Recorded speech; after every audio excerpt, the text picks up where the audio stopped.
The Heathrow protesters have made their point, but is anyone listening? Are the rest of us giving up on going green? And if so, why? The Camp for Climate Action at Heathrow is shutting up shop tonight, with the organisers claiming it's been a great victory, which has taken their message to millions. But are they right? It seems that a recent upsurge in people committing to make big changes in their lifestyle for the sake of the planet has dwindled away. Is that because politicians aren't showing the kind of leadership which will spur the rest of us into action? Or is it because we've decided that the polluting potential of China means our own meagre efforts aren't worthwhile? Stephanice Flanders has this assessment.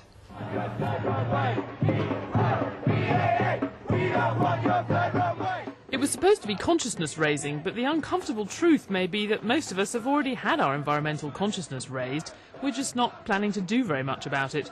So far this year, the number of flights in and out of the UK has actually been growing a bit faster than it did in 2006. This time last year, green was the new black. Everyone had a view about standby buttons or carbon offsetting or whether your recycling should be sorted or unsorted.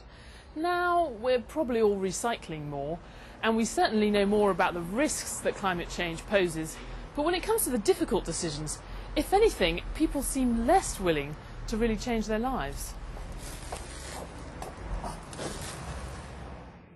Take just the example of flights. In a government poll out this month, more than 75% of people said flying less would have a significant impact on our contribution to climate change.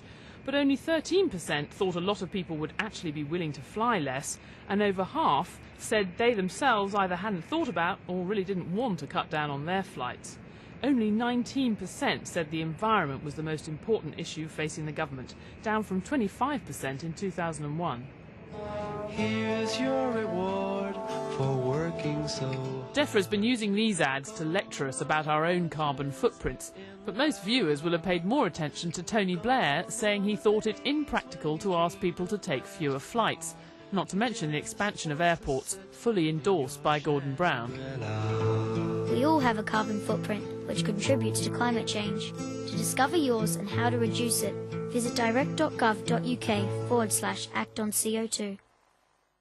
They're making it cheaper for people to drive their cars. They're making it more expensive to travel by rail and to travel by bus. They're expanding airports all over the UK. Their policies, when you look at the detail, do not add up when it comes to trying to combat climate change. It was made extremely clear by Sir Nicholas Stern last year that the government has to intervene in the economy to make it cheap and easy for people to reduce their emissions. But at the moment, they're trying to grow the economy in a way which is going to make climate change worse and make it harder for people to cut down on their emissions. Tony Blair came back from the G8 summit jubilant at getting forward movement on climate change from President George Bush. The Heathrow radicals don't think that goes nearly far enough. But as Blair and Brown are always explaining, even if we all act as one, nothing the UK does will make a difference if China and India don't act as well. In the absence of that kind of global action, a lot of people may have decided that nothing is exactly what they're going to do. Stephanice Flanders well to discuss whether there's been a shift in people's attitudes about how much of an impact they can really have on climate change. I'm joined by James Panton from the group The Manifesto Club, who've launched a website called Celebrate the Freedom of Flight, and Leo Hickman, who's written about how individuals can tackle climate change. He's in our Plymouth studio. First of all, James Panton, do you detect a creeping scepticism about what individuals can do in the face of the bigger challenge of China and India? Well, I think there's a real mismatch between the kind of public discussion that's going on where people are being told what to do on a very individuated and moralistic level and the real experience of what they actually do. So, I mean, the example of flying is a perfect one. People don't experience flight in terms of carbon emissions parts per million. They experience the liberating aspects of flight. They experience the fact that they travel around the world, that they perhaps go on holiday with their family, or they have cosmopolitan experiences. And that's something that as you've suggested, we want to celebrate. But it's also something that I think that people experience as very liberating and very positive. Rather than increasing their carbon footprint? Absolutely. I don't think that's people's primary concern when it comes to those kind of big, broader social Well, it certainly didn't possibilities. appear to be the Prime Minister's from what he said there. It's just not practical to limit people's holidays abroad or to use air travel. Leo Hickman, do you agree with James Panton's assessment?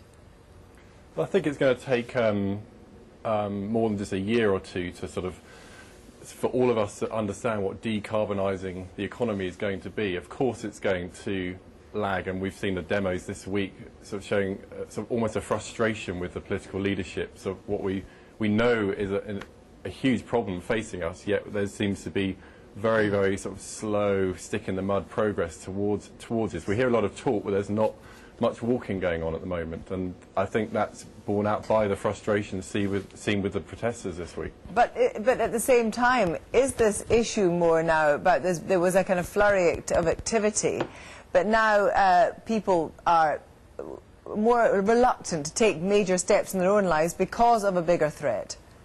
Well, what I've really noticed in the last year is this kind of build-up of excuses, almost like the art of excuse. We're getting incredibly sophisticated now with kind of throwing out all these China's, you know, building 2 coal-fired power stations a week, therefore I don't need to do anything. That does worry me slightly, because we seem to have gone from this point where we've gone from a decade or so or more of arguing about whether climate change is really anthropogenic or man-made, to sort of pretty much nailing that down with huge scientific consensus on that. So now going to this almost this point of despair, sort of throwing up our hands, going, well, you know, what can we really do? We're one person out of 6 billion on the planet, and look at what the Indians or Chinese are doing. To me, that lacks a kind of sense of personal responsibility. We're all in this together. We really need to, you know, government, companies, big business, nations, but also us individually, we all need to do our bit. Well, I mean, I think there's something slightly different going on. This is not really about people throwing up their hands and saying, oh, woe is me, what can I do? I think a lot of it has got to do with people reacting against the real moralism of the whole environmental campaign, where this huge mismatch between the idea that... Anything than moral? Well, I think we could have a political approach, a far more rational approach. So we could, for example, really be looking into issues of... it is a fact that our energy needs and our consumption needs are going to go up in the next century. How do we meet that without moralising to people and telling them that they have to suffer real hardships in their life, that they have to give up some of the liberating aspects of modern society? And what about the art of the excuse? You're not guilty of the art of the excuse? Well, it's quite interesting that I think whenever someone like me, as I often do, suggests that there really are political, scientific and engineering solutions to whatever is happening within the climate, we're accused of being climate change deniers. I'm accused of evading my own personal responsibility. And the big problem for any kind of political project that wants to inspire people to change the way that they act is that you can't do this with this kind of miserabilist moralising. You're being accused here of a bit of miserabilist moralising, Leo Hickman. Well, I've just spent basically the best part of the last year or so researching for my book, The Final Call, the exact impact of our holidays, and of course that includes aviation, which has obviously been hugely topical this week. And I've just literally just laid down on the ground what the facts that I've found, and unfortunately they do pretty much say what the protesters have been saying, that there's this...